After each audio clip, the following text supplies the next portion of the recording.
Welcome to Jurassic Park. You're gonna need a bigger boat. Why don't we just wait here for a little while? Do you want to know what it is? There's no knowing where you might be swept off to. Help me, Obi-Wan Kenobi. You're my only hope. Shepherds we shall be, for thee, my life, for thee. I don't know. I'm making this up as I go. There's a special rug in hell reserved for people who waste good scotch. He peed on my rug! He peed on the dude's rug. Do your worst. Final report of the commercial starship Nostromo. Roads? Where we're going, we don't need roads. Welcome to your feature presentation. I am Heath Fall, your host. This is the weekly show of March 13th. We've got some movies coming out this weekend that we're going to talk about. With me today is Andrew McKay.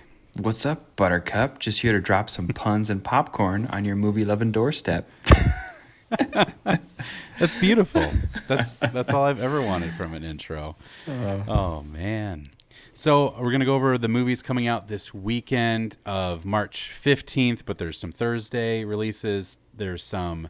one of these movies actually got like a limited release, and now it's a wide release. So you will be able to see all these movies, hopefully, in your local theater this weekend.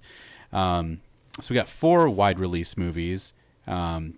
First one is The American Society of Magical Negros, then Arthur the King, then One Life, and lastly, Love Lies Bleeding. Yeah, so American Society of Magical Negroes is about a young man, Aaron or Aaron, one of those. Aaron. Or Aaron. No, Aren. Oh, I thought it could be Aaron. I know. I think I'm going to go Aaron. We'll find out when we see it. Is recruited into a secret society of magical black people who dedicate their lives to a cause of utmost importance, making white people's lives easier. First thing that jumped out to me was Kobe Libby. This is his directorial debut. He's been an actor for quite some time. Not quite some time, like a long time, but like he's been an actor. He's done a number of different things between TV and cinema. But this is his first directorial kind of gig, like first expression. So that's exciting. Yeah, it looks like, I'm seeing known for American Society, Madam Secretary, Alpha House, Transparent. I don't think I've seen anything that he's been in. Oh, he was in Jessica Jones. Oh, nice. That's really cool. Like kind of first director, and we've talked about that before. How like you can kind of see quality of a director from their movies, but like this is kind of interesting. This is a seemingly kind of like first major motion picture. Yeah. So this is obviously if the it sounds a little different. It's supposed to be kind of like a comedy fantasy. Obviously, there's some like kind of statements they're talking about, but it looks amusing. It looks funny. Who's it starring? Yeah, so Justice Smith. I was looking at him earlier today, and honestly, I think he has one of the best nerd actor lineups. What do you call that? Like the list of movies an actor has been in. Oh, really? Not the best, but one of them, because he was in Jurassic World. Yeah. That's where I recognize the Dungeons him. and Dragons movie. Right. Detective Pikachu. It's just a wide range of pretty, like really fun, nerdy stuff. He even like popped onto Drunk History, if you know that show. Oh, yep. That's funny. Yeah, so that was just really cool. That felt like a fun thing to find out about him. Like this guy's got a really good foundation in comedy and lots of nerd subcultures. So yeah, and he's pretty funny. I couldn't remember. Yeah, I forgot he's in Dungeons and Dragons, Honor Among Thieves, the Chris Pine led one. But yeah, he's really good in that movie. He's definitely an entertaining actor. Yeah, it's interesting. Director's first main movie, I guess. But yeah, it looks like an interesting movie. Mm-hmm. And any other thoughts you have about this? Oh yeah, pretty exciting. Yeah, I'm excited to see how it does and how it's received. Yeah. I think we'll talk about this at the end because I always like to say what movie I would go see this weekend, out of the movies. I don't know if this would be one I would jump on, but it's definitely on the list of I'd like to watch it if I don't make it to a theater. Like, I would definitely want to watch it. I agree. And here's a little spoiler. There's one movie that I'm going to talk about that I will not see and I will refuse to see. Well, you've narrowed it down for me because you just told me it's not this one. That's true. We'll see if I can guess correctly. Interesting. Awesome. All right. So next up, let's do Love Lies Bleeding. Yeah, for sure. So Love Lies Bleeding is a story about a gym manager, Lou, who falls for Jackie, a bodybuilder who's passing through town en route to a competition in Las Vegas. And I'm going to be honest, this synopsis, I feel like doesn't do it like the story justice. No. Because there's... Is this A24? Yes, it is. Yeah. Okay. From my understanding... See what you're saying. Yeah, so from my understanding, the love story between these two, I'll say magnificent actors because they really are, is like what do you say, like B side to the A side, which is that Lou, which is Kristen Stewart. I almost said Kirsten Dunst. Oh no. Kristen Stewart. Spider-Man. Yeah, whoops. Kristen Stewart's family is messed up into, like, they're mixed into a lot of really shady stuff. And that seems to be, like, the thing that always comes back for her. So she just tries to, like, hunker down at this gym, at a job that she, like, might like. She meets someone that she likes and really connects with. And that part of her family life just keeps coming back and is putting this like stability in jeopardy, and those kinds of stories always intrigue me. Yeah, and it's this is one of the weird exceptions why I will say a studio makes me want to see a movie. Yeah.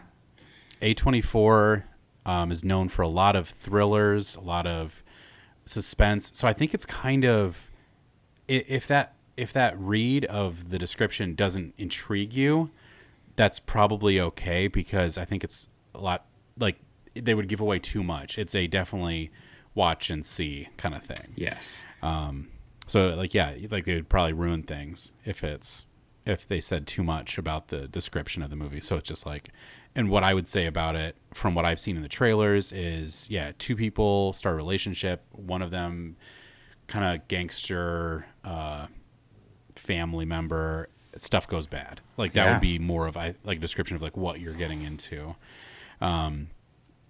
But yeah, so it's got Kristen Stewart, and I can't think of any movie that she's been in. Was there something about like a werewolf or I don't know. Something about I can't remember. Was it like vampire? It was something about like the sun or like dawn or I don't know, something. But anyway, so obviously she's from Twilight.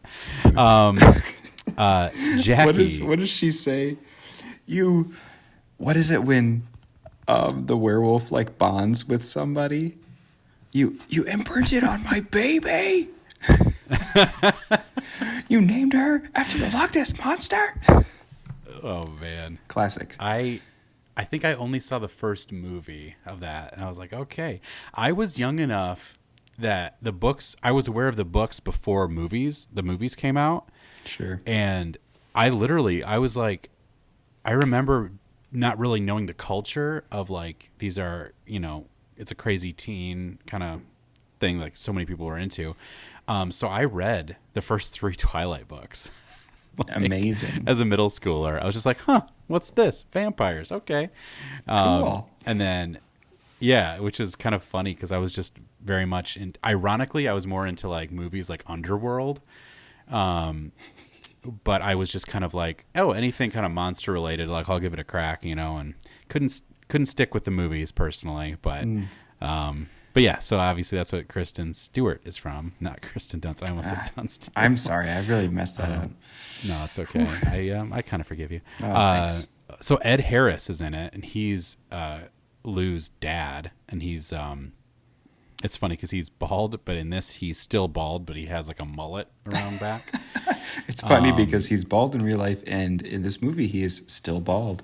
He's still bald, but they gave him like a wig, but it's just the mullet part of the wig, which is really creepy.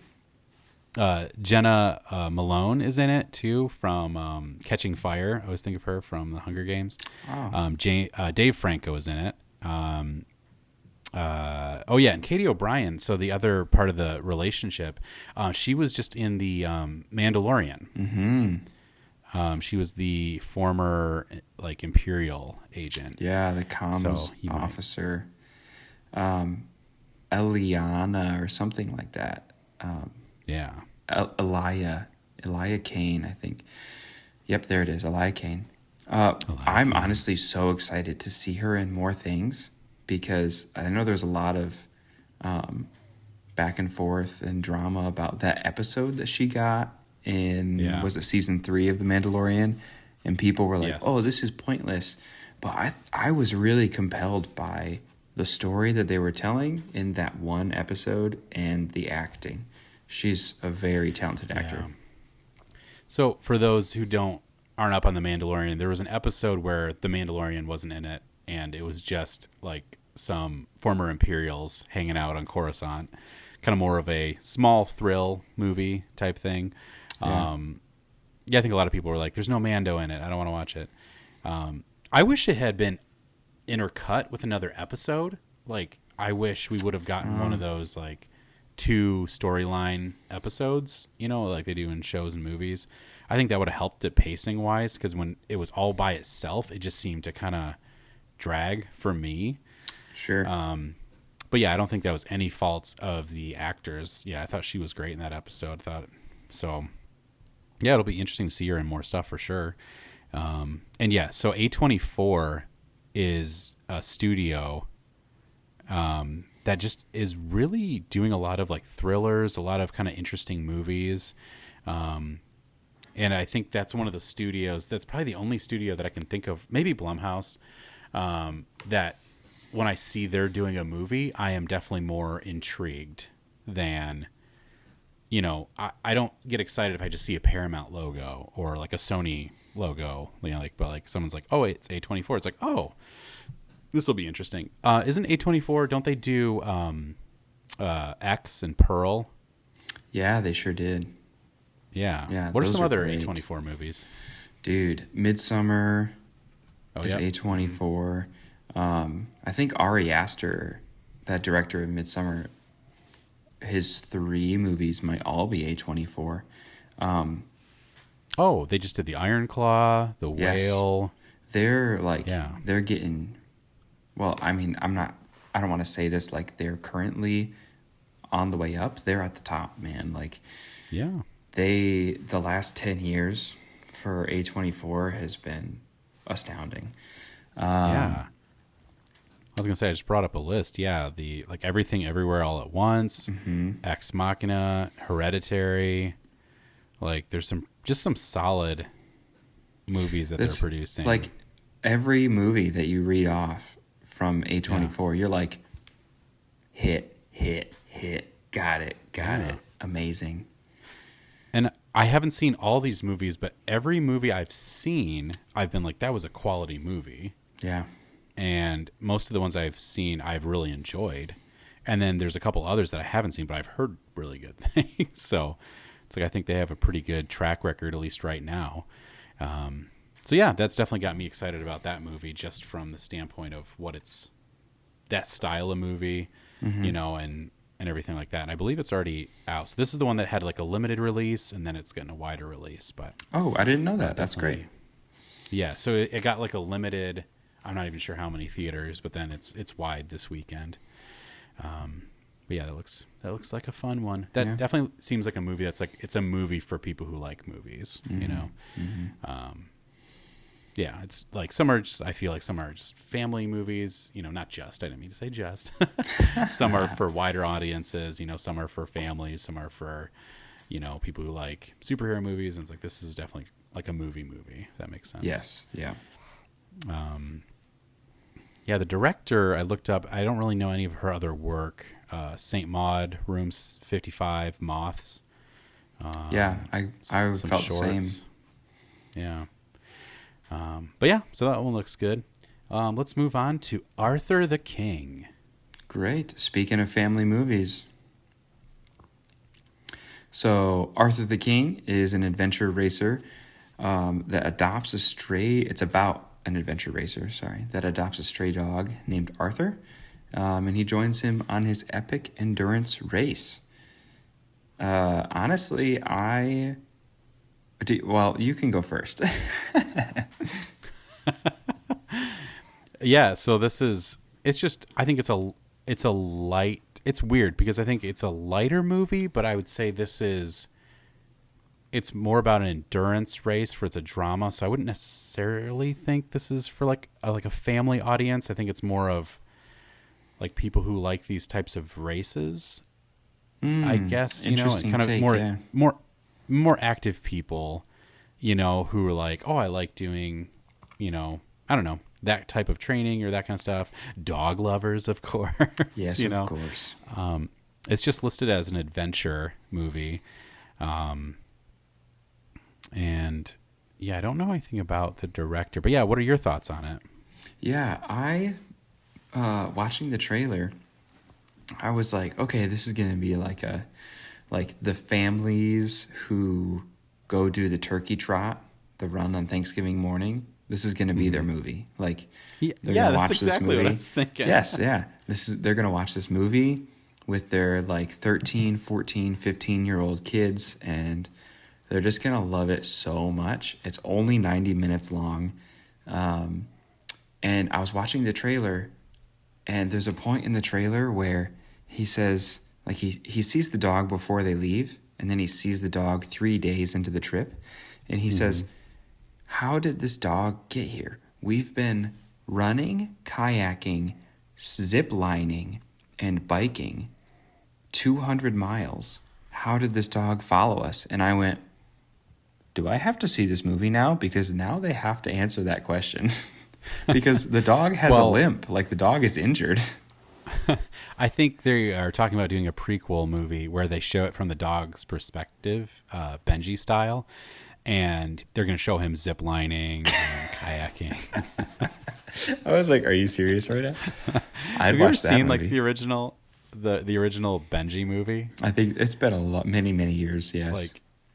Like the first one, old movie, and my dad always brings it up and is like, I hated that movie because he's like, it's one of those movies. It was before like animated animals, before like we'll do a voiceover. It's not Homeward Bound style where it's like a real dog and they do a voiceover. Yep. It's just video of a dog. Like there's no voiceover. It's just a trained dog. Yeah, and he's just like running up and like sniffing around, and like it's ridiculous. Like later on they actually put humans in the movie and like, hey, we should have that.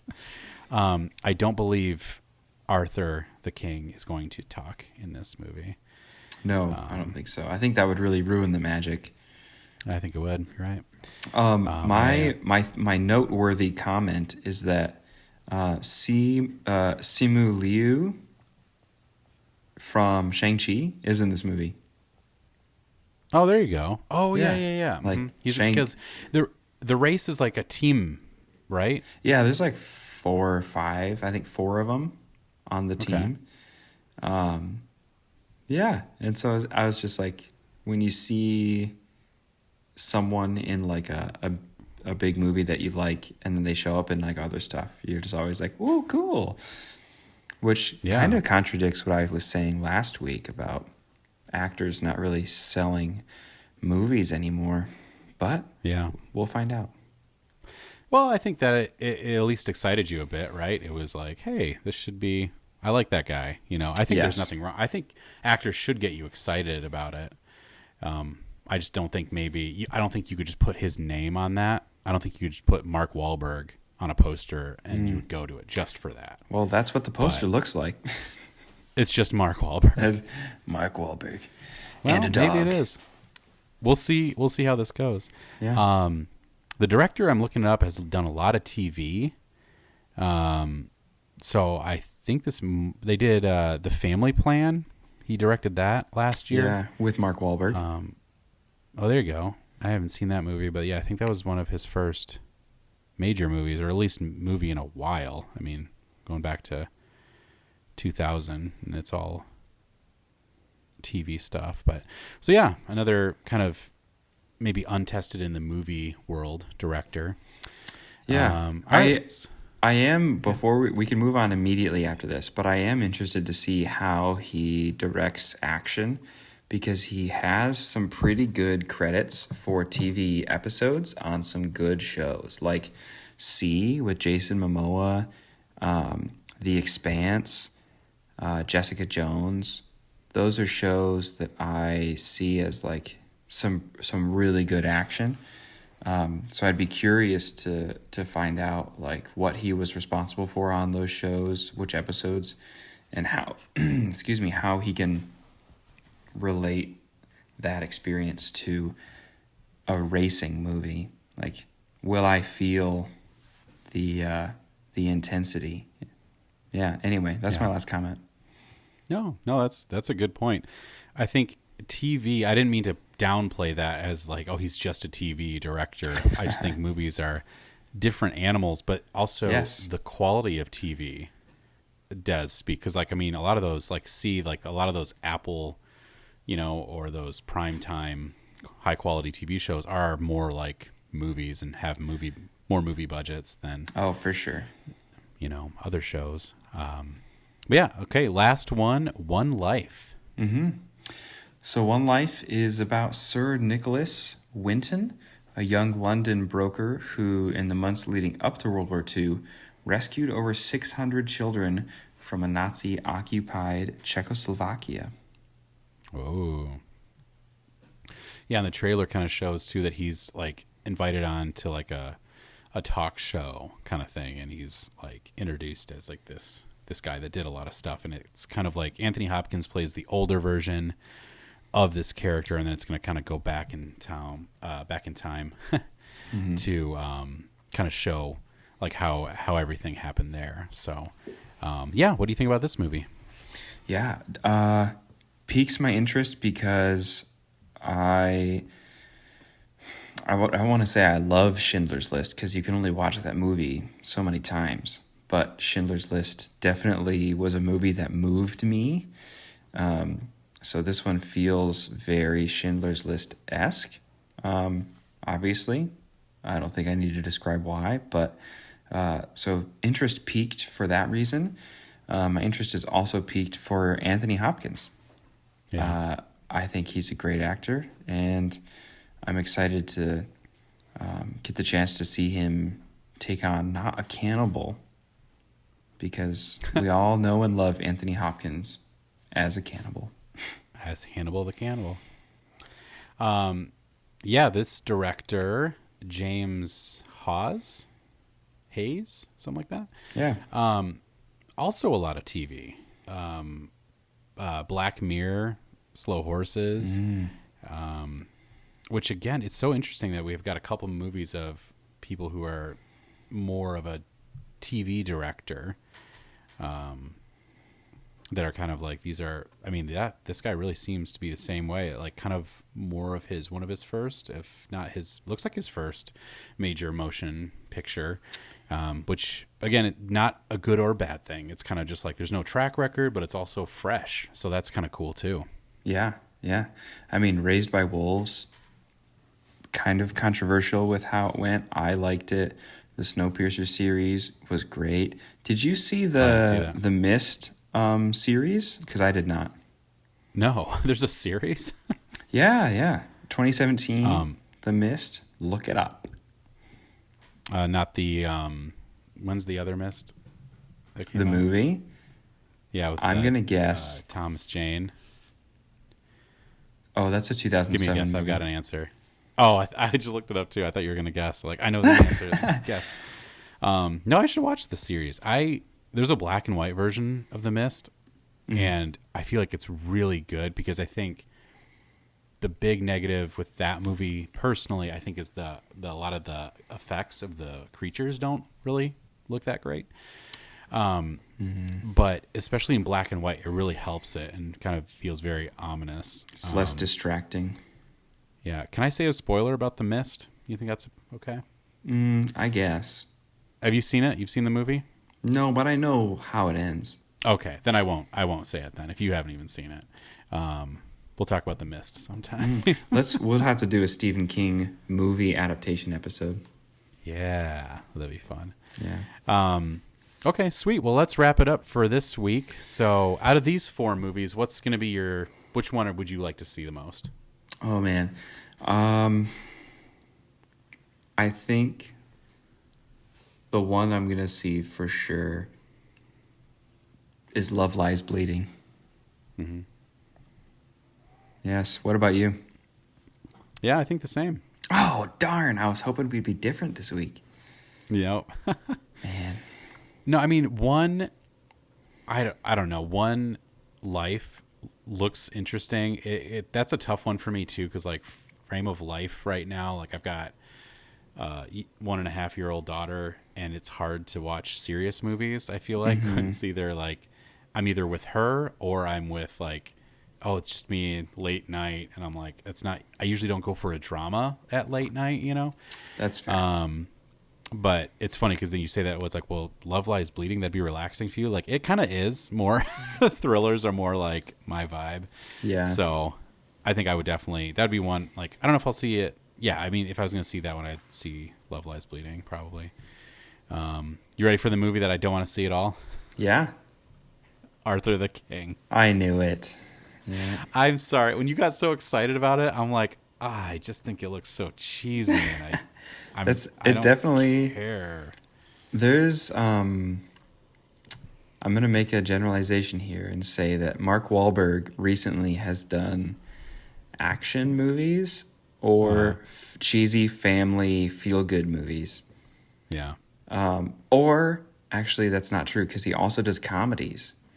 What a range, Marcus. Yeah, it's just the vibe of Mark Wahlberg right now. It's like, Mark? Yeah. I will, honestly, if this comes up on like a streaming service that I have, I'm totally going to watch it. I don't even need to watch it like with my wife. I want to know how that dog followed him for so long. And that's great. And I don't want to be negative or anything. So it's like, if anyone wants to watch that, that's awesome. You do that. Yeah. I'll tell you about it. Cool. I feel like this is a cool week because there's a lot of variety to me. Yeah. Like maybe we're missing a like kids movie, but there's a lot of different options this weekend. So that's really cool. All right, we're going to wrap up today's episode with really quickly.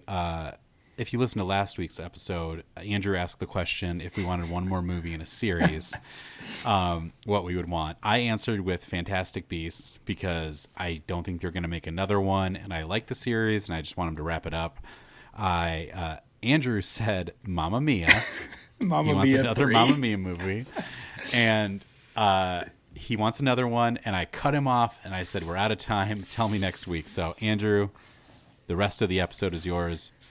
Why? You know, I think my brain thought, you want a Mamma Mia 3 movie, because we had just talked about, before we recorded the episode, what kind of music we liked to work out to. And I confessed, and I will confess to all of our listeners, that if I am completely alone in the gym, I will blast disco. It's a combo of the Bee Gees and ABBA. And I have a playlist. It plays regularly. And so that was just on my heart. ABBA was on my heart when you asked me that question. I'm giving it more thought, and I think that the more realistic answer, though I would watch a Mamma Mia 3, is a Spider-Man 4 from Sam Raimi. Ooh, yeah. Yeah, and is it too late now? Probably. But would I still watch it? Yeah, I think so. Yeah. Spider-Man 4. Yeah, I think because he just directed Multiverse of Madness, Doctor Strange, which was another kind of polarizing, but I feel like that kind of gave us of what Spider-Man 4 would have probably looked kind of like, you know, because it's like a more recent superhero movie from him. I like that movie a lot, but yeah, that'd be really cool to see another Tobey Maguire, Sam Raimi. I mean, I think Spider-Man 2 is such a good movie. Like, It's one of my favorite superhero movies for sure. yeah. We'll have to talk about that movie. Will do. Will do. Well, Will do. go listen to ABBA. That's what we're saying for this week, right? Seriously. Also, I would like to confess that my intro, I asked ChatGPT for quote. Oh, no. I know. I asked it for, and I quote, a funny or corny greeting for movie lovers. And it starts with, "What's up, Buttercup?" And I just laughed so hard I couldn't not say it.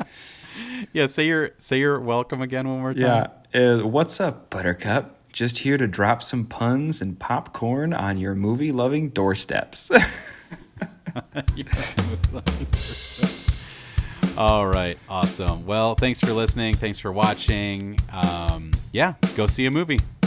Go see a movie.